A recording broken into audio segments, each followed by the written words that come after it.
Hi guys, welcome to my channel. It's me, and today we're looking at the Forgotten Souls. But before we start, don't forget to subscribe for more videos about forgotten horror. I often get comments and messages telling me that I should do episodes on the most haunted places in certain countries.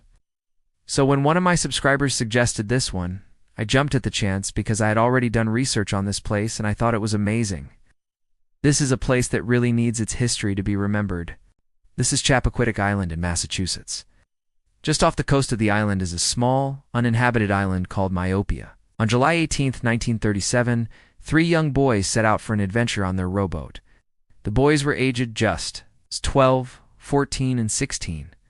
They were experienced sailors and were well aware of the dangers of Martha S. Vineyard-S waters. But they were confident they could handle it. As they left the shore, the three friends planned to visit the small island of Myopia. Myopia is a very small island. Its highest point is only 86 feet above sea level. But it was here that the boys planned to explore. It was around 11 a.m. when they left Chappie, as the locals call it. Around 1:30 p.m., another boat spotted them close to Myopia Island and assumed they had beached themselves there. They watched as one of the boys attempted to bail water from the boat with his hat. But by the time they realized what was happening, it was too late. By the time they got closer, all three boys had drowned. Their bodies washed ashore soon after. An investigation took place, but came up with no answers. The boat had been found empty in Edgartown Harbor. How the boat had capsized was unknown, and there were no other vessels around. In fact, there was no trace of anything that could have caused the boat to capsize. There was no wind or rough seas. The Coast Guard reported that conditions on the day had been perfect. This made the incident all the more mysterious. One of the boys was never identified, and none of the families ever received any answers. The tragedy struck a chord with the local community, and people have reported strange activity on and around the island ever since. Some say the spirits of the boys are forever searching for answers, trying to find out why or how their boat capsized. And some believe that they can still be seen rowing their boat around the island, never finding the answers they seek. Others report seeing a mist over the island during summer nights. Some claim this is the boys' souls, while others believe it is the souls of Civil War soldiers.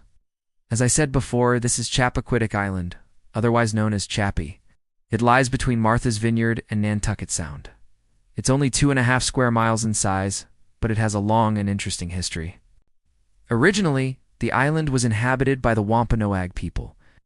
They lived there for thousands of years, and many of their descendants still live on the island today.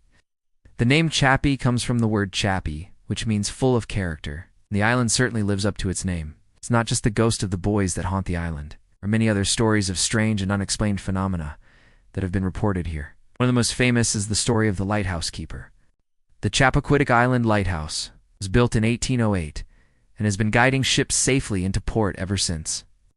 But it's said that the lighthouse keeper's house is haunted by the ghost of one of the former keepers. He died in a mysterious fire, and some say his spirit is still searching for answers.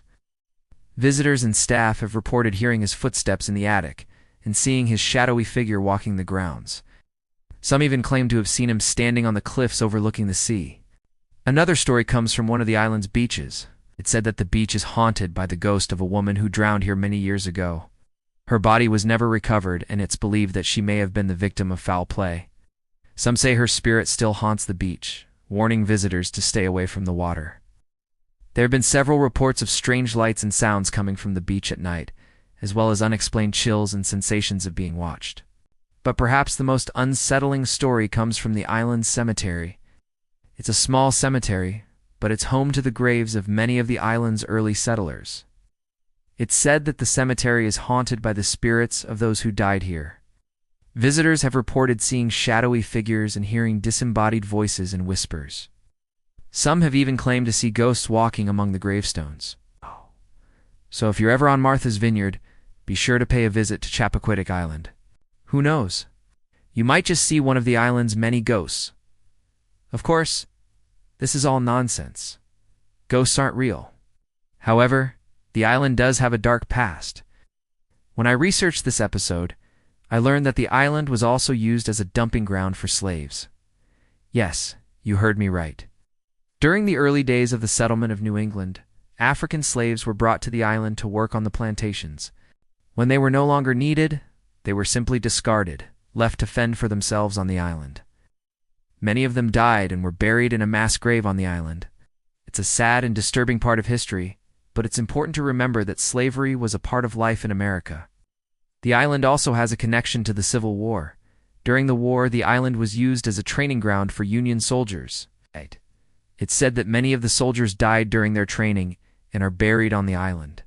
Again, there are no records of these deaths and no evidence to support these claims, but the stories are still told. Chilmark, which is near the island, was originally settled by Puritans in the 1660s. They named it Chilmark, after Chiltern Hundreds in Buckinghamshire, England. The town was originally called Middleborough until 1831, when it was renamed to Chilmark. Throughout its history, Chilmark has been a farming community. Agriculture has always been important to the economy of Chilmark, and the town is still home to several farms today. In the 19th century, Chilmark became a popular summer destination for wealthy Bostonians. They built large homes here and would spend their summers enjoying the island's natural beauty. Today, tourists come from all over the world to visit Chilmark and explore its historic sites. The town is home to several museums, including the Chilmark Tavern, which is said to be the oldest tavern in continuous operation in Massachusetts. There are also several historic homes open to the public, such as the Thomas Mayhew House, which was built in 1642 and is one of the oldest houses in America. For many years, the people of Chilmark have celebrated their heritage with an annual Chilmark Day Festival. The one-day event takes place every August and features live music, food and drink, as well as historical reenactments and a parade.